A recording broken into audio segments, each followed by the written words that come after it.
台南麻豆区的文旦年年拢会活销到国外，除了品质好以外，供货嘛相对稳定。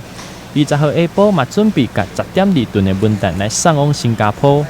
今年的文旦成熟的时间比旧年较早，嘛互今年销售的时间扭长。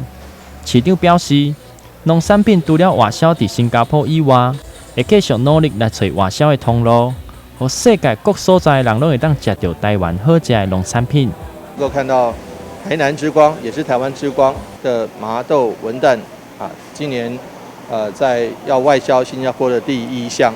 那我们知道，因为今年的麻豆文旦，你可以看到整个品质都产量也都提高，产量增加5%，品质增加很多。那这个可以看到，我们中元节还没有到，就开始麻豆文旦就开始外销。那所以今年的销售情况应该是非常好。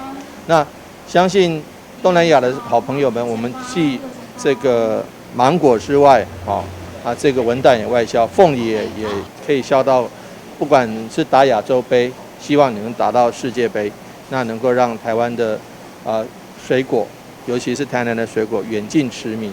感谢大家今天抽空来帮忙我们一起把这个文旦推向全世界。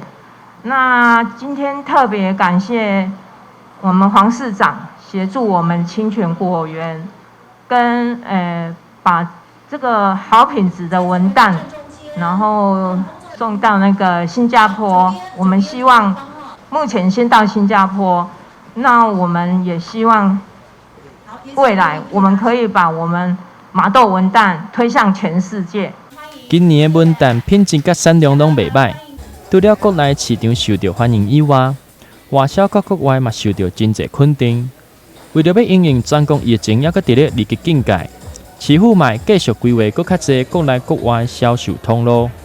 嘛应应中秋节阁要到啊，市长鼓励民众会用加来买一寡文旦，作为送礼，也是放伫咧厝内家己食，拢非常的适合。